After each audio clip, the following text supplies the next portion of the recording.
And God He is so amazing. And Paul wanted you to look at this and begin to compare the Israelites to the Corinthian church, just to let you know that you can't be overconfident. And even though the Israelites were one way, in verse 5 he says, and nevertheless, God was not pleased with most of them.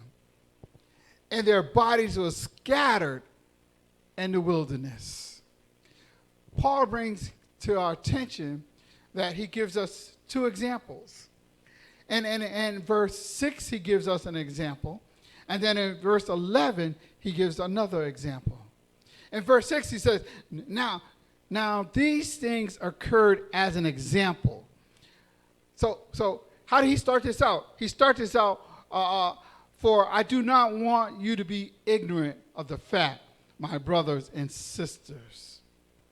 And so he didn't want you to be ignorant of it, so he had to bring it back to where we can understand it. And then he turns around and says, now these things occurred as an example to keep us from setting our hearts on the evil things that they did.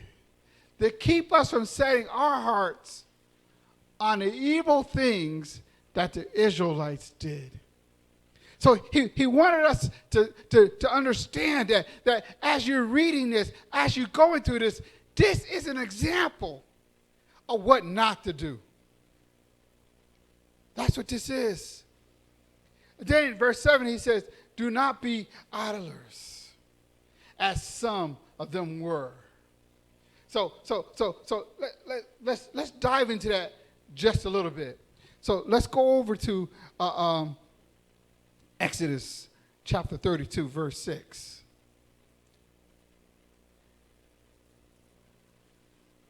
Yeah, I'm turning pages too. Exodus chapter 32, verse 6. And see, verse 6 is a reference to what was going on over in Corinthians. And I didn't read that whole verse, but it said, afterwards they sat down and ate and drank and got up and indulged in revelry. So they ate and drank and they got up and indulged in revelry. Well, Pastor, what are we really talking about here? See, because the Corinthians, they believe in paganism. They came out of worshiping idols. They came out of doing sacrifices. They came out of all of that. God brought them all out of that to tell you that there's only one true God. So Paul uses the scriptures to prove his point. So in Exodus 32, if you look up at verse 1, it says, when the people saw that Moses was so long from coming down from the mountain, they gathered around Aaron and said, come and make us gods, who will be before us as the fellow Moses who brought us up out of Egypt. We don't know what happened to him. What happens to us when we think that God is not listening? What happened to us when we are wanting to know, God, I've been looking for you, but don't seem like you answer my prayer. God, I've been begging for you, but God doesn't seem like you right there with me. God, I'm going through something right now. Can you help me? And he seems like he's not there. Oh my God. And they said, Aaron said to them, take off the gold earrings that your wives and your sons and your daughter are wearing and bring them to me. So all the people took off their earrings and brought them to Aaron. And he took them, that they gave to him, and he made an idol cast in the shape of a calf. He's going back to Egypt. Because when they were in Egypt, they had idols that they worshiped. Here is God delivered you from that, brought you out to where you want to have one true God, because you don't see God in your life. You want to go back to Egypt. You want to go back to that drug. You want to go back to that club. You want to go back to those things that God has brought you out of. And I was thinking because that was another part of this, but it was the point of you want to go back and bow down to the toilet. And you say, why would I want to bow down to the toilet? Y'all ain't been saved that long that you don't know what it's like to overdrink. And you get up and you have to throw up and you go and you kneel down before that parcel, that little toilet thing. So don't look at me like I'm crazy because I've been there too. But they went and made an idol so they could come out and they could start worshiping it. Here's what I thought was interesting. Verse 4, he said, he took what they handed him and he made a cast iron in the shape of a calf with a fashioning tube. Then they said, it was a point, they said, these are gods, Israel, who brought us out of Egypt. Wait a minute. How can they say this calf that they just made brought them out of Egypt? Maybe I read it wrong. Maybe I wasn't understanding it. But how can a calf that wasn't made yet, and you're going to worship it and say, this calf brought me out of Egypt? Something ain't clicking somewhere. And they went to verse 5. And then they turned around and went to Aaron and said, and he said, I'm going to build an altar in front of this calf, and tomorrow we're going to have a festival. And we're going to have a feast to the Lord. And the next day they all rose up early with burnt sacrifices and an offering, a fellowship offering. And if we actually dig down into that, some of those were flesh offerings, and I don't mean all of them were animals. Some of them was your children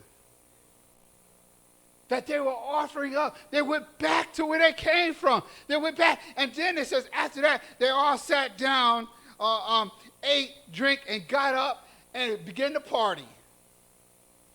And they were having a party, and they were doing all kinds of crazy things in the party. The Bible kind of keeps this on a clean side. But as they were partying, as they were reveling, their clothes came off.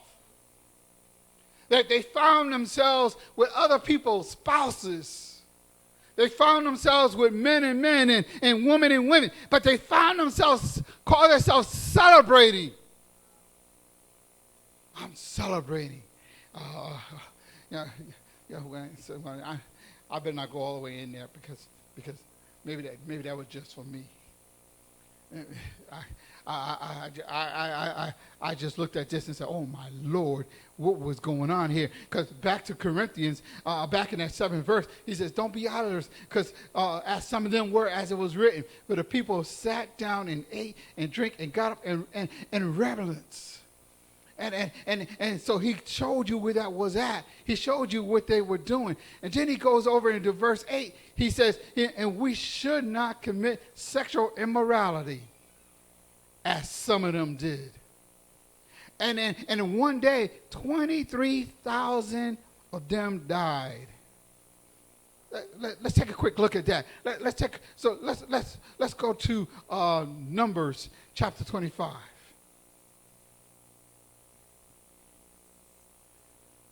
Am I losing anybody? Numbers chapter 25. And oh Lord, help us.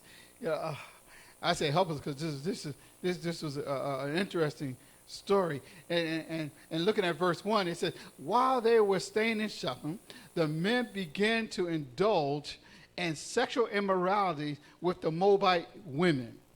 Now, before that, Moses told them not to get involved with foreign women. Why? Verse 2, who would invite them to sacrifice to their gods. And the people ate the sacrificial meal with a bowl before these gods.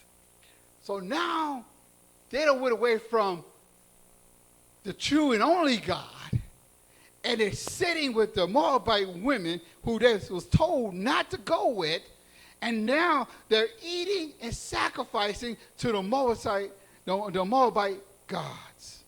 Y'all follow me with that?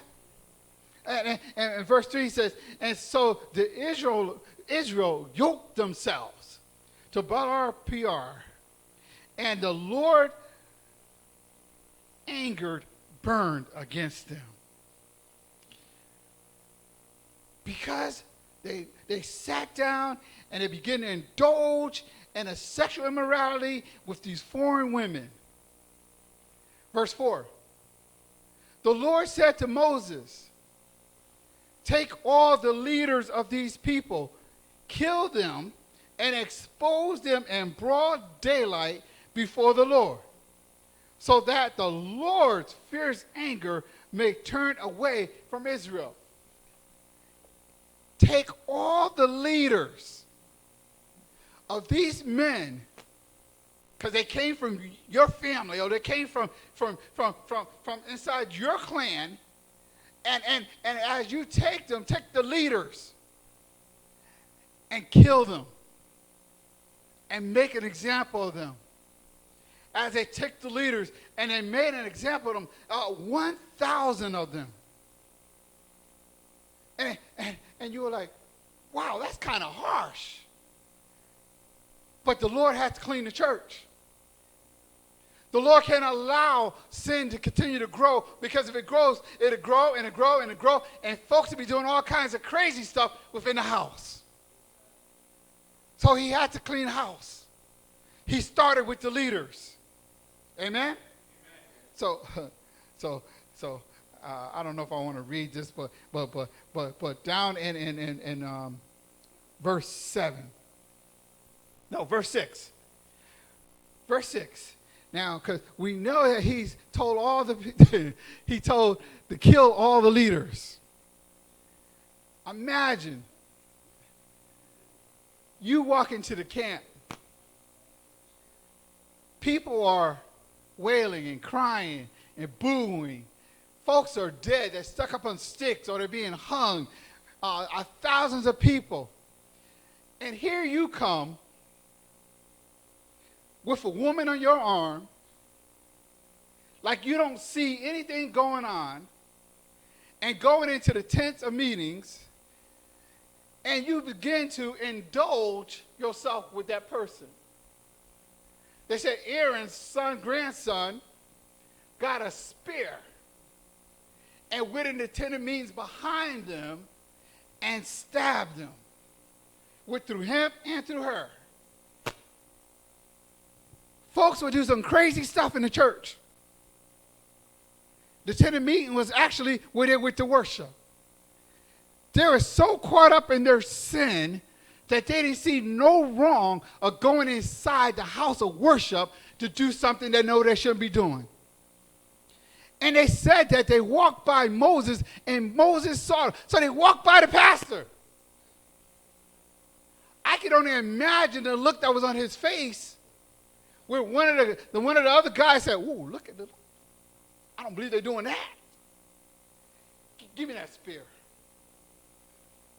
Let me go in here." And they said when he put the spear through them, that stopped the plague. Folks who get so caught up in their sin, they can take something that is holy and don't even see how holy it is and begin to do something within the house of God that they know they shouldn't be doing. Folks go in the basement just to get high. I sat in enough meetings and I heard enough to realize that it doesn't matter where you at. If you want to get your high on, you're going to get it. But here they are.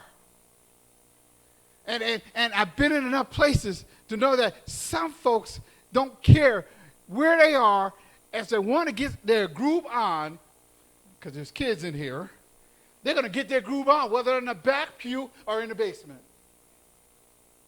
They don't care because the sin has done blinded them to where their truth, they think it's true. They think they're doing the right thing. They don't think they're bothering anybody. But how many people you know, this is the house of the Lord. You can't come in here any old kind of way and do any old kind of thing and think God is not going to react. This house is holy.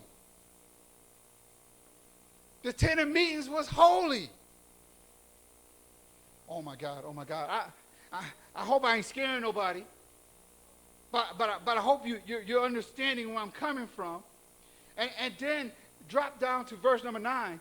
And verse number 9 says, but those who died of the plague was 24,000. Amen? Y'all see that? Now go back over to 1 Corinthians chapter 10. When you go back over to 1 Corinthians chapter 10, and you go down to where did I leave off? Did I hear that sound effect? They said 23,000. 24,000. No, 23,000 was killed in one day. So if it tells you 23,000 was killed in one day, right? Then how does the Old Testament say 24,000? Because the 1,000, when you begin looking to the commentaries, the 1,000 was the leaders. So they killed the leaders the day before. They killed 23,000 people to clean the house. So Paul said, I'm only giving you this as an example. This, if you continue to go this way, God's got to clean up somewhere. So this is just an example. An example of what God wants to do with us. Amen? No wonder I couldn't find it. I was in the wrong chapter. Amen. Amen. So now verse 9 says, we should not test Christ as some did. Some of us still test Christ. And when we tested him, you know, let me bring it this way, and then I'll go back to the scripture. He says, bring ye all the tithes in the storehouse, and I will open the windows of heaven and pour you out a blessing that you shall not have room enough to receive it. He also said, try me, test me. He tells you to test them there. But the problem we have with some folks is, I paid my tithes last week, I paid my tithes this week, and God didn't do nothing for me. I'm expecting that when I pay my tithes, I'm expecting to get an immediate blessing. If it doesn't happen right now, then God is not what he say he is. God said, don't test me. If God said he's going to bless you, it's going to come. Amen? So in verse 9, now here's where Paul went. Paul went to Numbers chapter 21.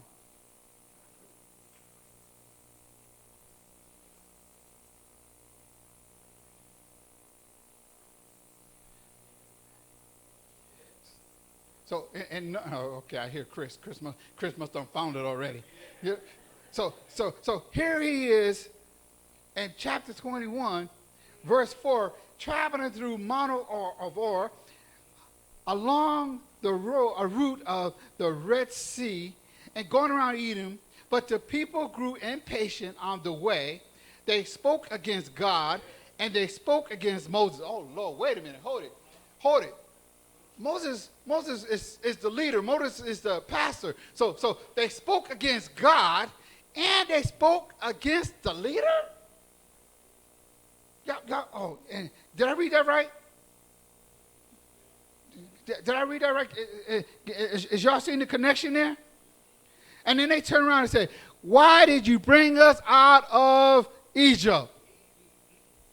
And you brought us over here to Portland so we could die? What? Why? And it goes on and says, why? We have no bread. There was no water. And we detest this miserable food. You were getting food from heaven. You were getting manna to eat. And yet you're complaining? You're running to God and saying, why? When you wanted meat, he gave you so much meat, it was coming out your ears. When you wanted water, he had a rock following you around to give you water. And yet you're still complaining. He meets your daily needs. And because he's meeting your daily needs, why did you bring me out of Egypt? Why did you bring me over here so I could die? Folks just began to complain. As they were complaining to the pastor. They were complaining to God. And it was just like, as the complaining kept going on, God says, wait a minute. He goes, I had enough of this. I had enough of this complaining. So in verse 6, the Lord sent venomous snakes. And the snakes bit them. And as the snakes were biting them, they begin to die. Now, you can agree me with this one. And I'm going to tell you, Moses is a better man than me. Because in verse 7, I think it's verse 7, the people realized that they were dying. They go running to Moses. I was just talking about you in verse 5. I was just cussing you out in verse 5. Now in verse 7, I need you to pray for me. I need you to pray for me, Pastor. Because if I get bit by this snake, I'm going to die.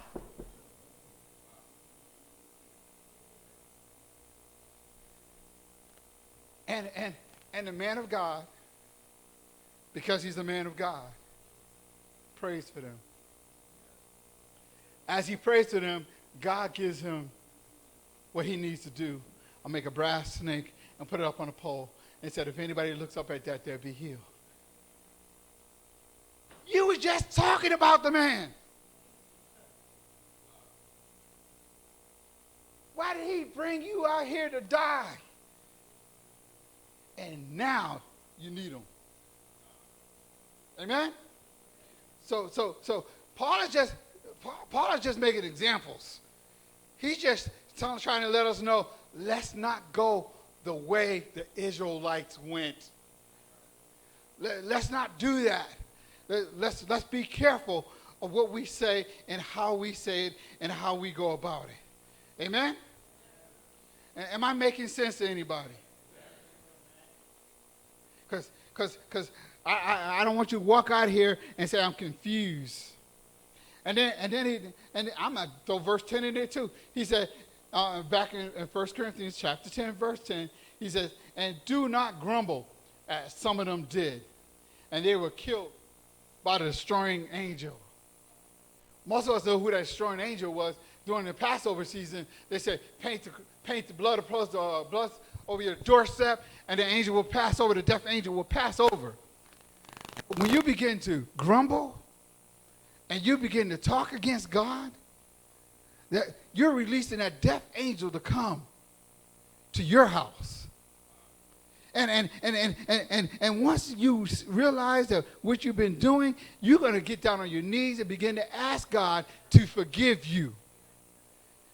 And guess what? And it has to come from God because I'll repeat what he said this morning. I got no heaven and hell to put you in. And then what you think you're doing behind closed doors and you think don't nobody see it and don't nobody know about it, God sees everything. He said, if you make your bed in heaven, I am there. If you make your bed in hell, I am there too. And you behind closed doors, guess what? I'm there too. And what you do in the dark will come to light. But these are just examples. That's all Paul wanted us to see. These were just examples of what we should not do. But if we're so confident, verse 12, you think you're standing so firm, be careful not to fall. You got to be careful not to fall. He says in verse 13, wow, we got some good news. No temptation has overtaken you except what is common to mankind. That is deep. No temptation can overtake you except for what is common to mankind. So what is in your imagination? What is in your heart? What is it that you're holding on to that you have not got rid of that could cause you to go into temptation? I like using me as an example.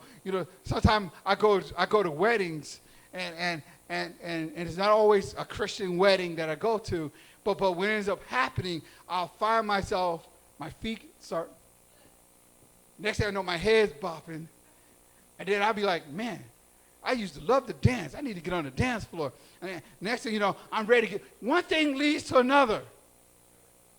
Then I want to get on the dance floor. As I'm getting on the dance floor, now I'm hot. I want something to drink. And Bacardi sure sounds good right about now. I used to love me some Bacardi and Coke. I could taste it right now. And I just got to have it, and not realizing that once I have that Bacardi, once I take that next step in the sin, now I begin to look around the room. I see somebody looking at me. And when I see somebody looking at me, guess what? Now I want to go over and say hi. And I forgot what show we were watching one night, and the guy said, you want to go out and have coffee? And they had some coffee, all right. But one thing can lead to another, and that's how we fall into temptation. And he said, be careful that you don't fall. And God is faithful. He will not let you be tempted beyond what you can bear. But when you are tempted, he will always provide a way out, a way of escape so that you can endure. Sometimes when he makes that way of escape, it's up to you to take it. If you decide you want to stay in it, that's your decision. But God will always give you a way out of that temptation. Sometimes he just tell you to need to change your thought. Sometimes you might need to read your Bible.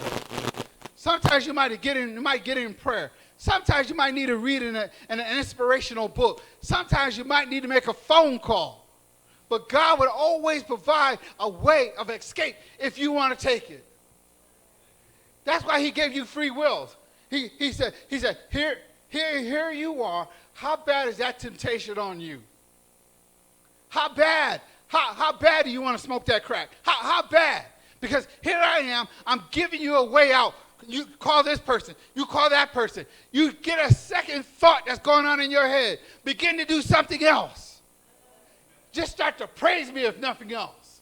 Start thinking about how good I am. Start thinking about where you was last night and where you are today. Start thinking about how you had nothing and now you got a little something. Start thinking about how I gave you a roof over your head and put a little money in your pocket. Start thinking about all the goodness that I have done. Oh my God. Oh my God.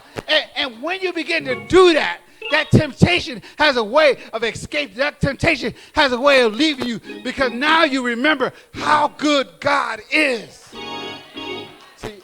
See, I'm just trying to help you.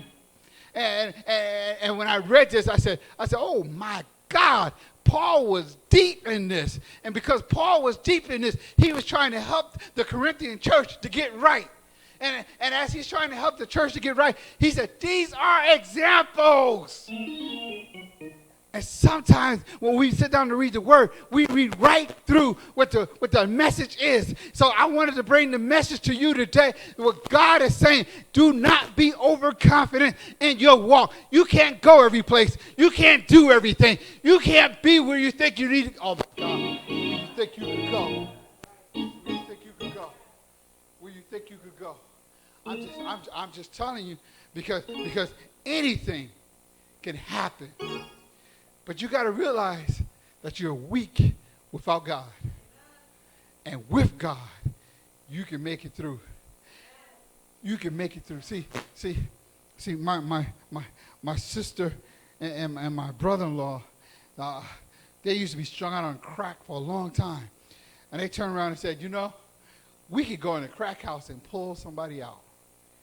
And I look at them and I go, I don't believe you. Because I know once you smell that smell, and it gets up into your nose, if you stay in there long enough, not only will you get a buzz, but you're going to want to do it too. So they might go in and pull somebody out, but they're not staying in there long enough for it to take effect. And I'm not telling anybody in here to go do that. But I am telling you, you need to be careful. You are saved by God, saved by grace. And because you're saved by grace, we walk by grace. We walk by faith, not by sight. And then God has things for us that we need to do. But we need to be able, oh, Lord, help us. Here's what happens when you fall. You're still saved. You just feel cut off.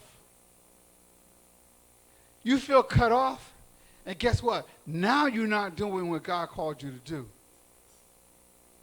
God doesn't want you to do that. God needs you to continue doing what he calls you to do. He needs you to continue to put your hands to the plow. Continue to move forward. He don't want you to be cut off. That's why he's giving us these examples. That's why he's letting you know when temptation comes upon you, he goes, I'm going to let you out of this. I need you. I need you to continue in service. I need you to continue to lift somebody. Oh, my God. You ever talk to somebody? I'm way off now. I'm done. You ever talk to somebody, but as you were talking to them, you were lusting after them? I mean, you were lusting after them. You done had this person. Yeah. And then you see them a month later, and they're safe, and you go, oh my God, I missed my assignment. That was you who was supposed to lead that person to Christ. But because you had the wrong thought, thinking the wrong thing, luckily God has more than one person that can come by. And next thing you know, the person that you were thinking those thoughts of is up in the pulpit preaching, and you're trying to say, oh, Lord, did I really miss my assignment? Let's be careful. Because God placed people in our paths. And we have a word for them. But if our mind, what verse was that? What verse was that? That was verse 6. If we keep setting our hearts on evil things as they did. Let's not do that. Let's continue looking to see what God has in store, not only for me, but for the person that I'm talking to. Because it's not about you. It's about the kingdom. And God only gave us these things as an example. And trust me, I know half of y'all don't read the way I read. Some of y'all read better than me, and that's okay. But if you don't learn how to dissect the word, you're missing something. You're missing something. And then you go, Damien, get up, or one of us get up, and you go, how do they know so much? We sit down and we study the word. Because when you call us in the middle of the night, Pastor, I got a problem. Guess what you need? A word. Every time Satan tempted Jesus, what did Jesus give him? A word. And if Jesus has to give Satan a word, what do you think you got to do? In order to give that word, guess what? You got to be in the word. Amen? Because if you ain't in it, you can't give him nothing. And he's going to take and twist you all up. And then, pastor. Ain't no pastor. Yeah, I think I covered everything in my notes. Yeah. So y'all forgive me because I really did very little notes this time. So y'all forgive me. A lot of this comes from my heart. So let us all stand.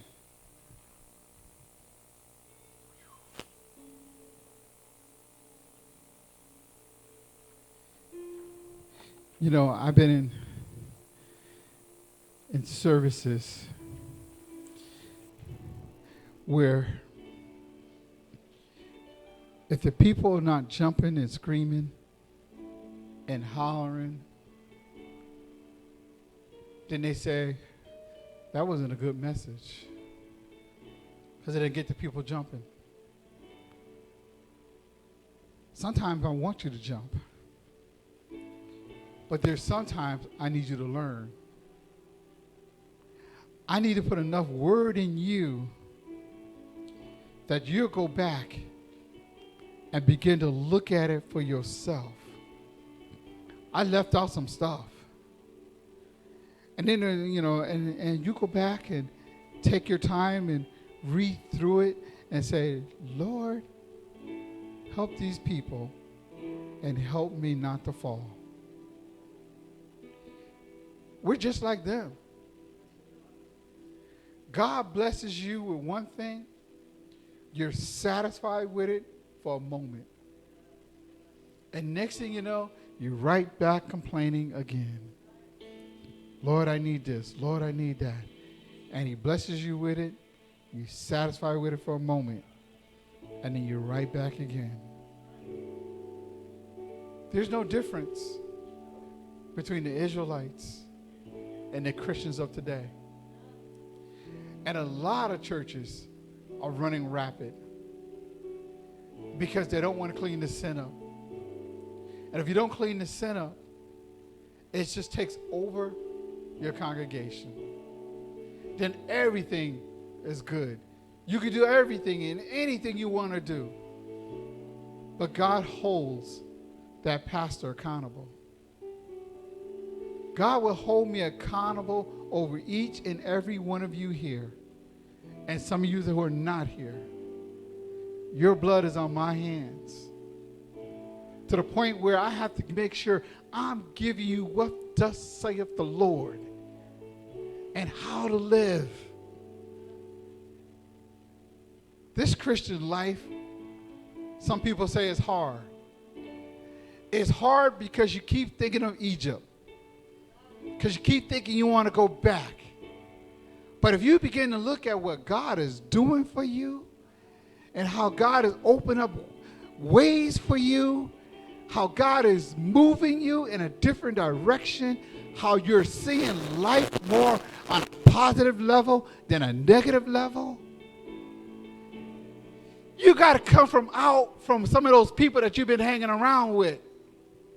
You got to get with folks that have something going on, something positive, something that can help you get to that next level. If you're hanging around with the same old people doing the same old things, eventually you're going to do the same old thing too. And I go to New Haven and I see my same old friends standing on the same old corner. I blow my horn and keep on going. I know what they're into. I know what they're doing. And I don't want to get caught up in that. And then when they come up to me, oh my God, and they say, well, how are you doing? You still flipping burgers? And I'll turn and say, you know what? I flip burgers and my kids went to college. I flip burgers and I have my own house. I flip burgers and I've been married 35 years. Are you still standing on the corner? What you got going for you? I love the Lord. I serve the Lord. You could call me corny. You could call me this. You could call me that. But I know when I die, I don't need a preacher to get up and say, I think he's going to heaven. I know where I'm going. I know what I'm doing. I know how I'm serving. And when I turn around and I start talking about partnership and serving, I jumped on a couple of boards. As I jumped on a couple of boards, they all begin to say to me, if you want to sit on this board, you got to give X amount of dollars to be on this board. I said, no, I'm not giving you anything until I see what I'm getting in return.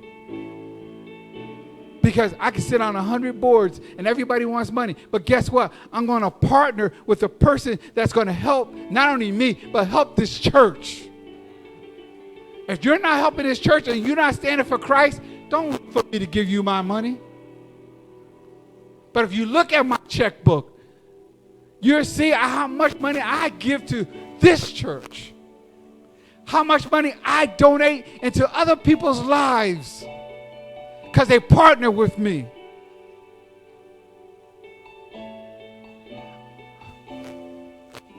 As an example, there's more to this that I'm saying, because Paul gives you more examples as he goes along. I was going to open the doors of the church, but I need all heads bowed, eyes closed.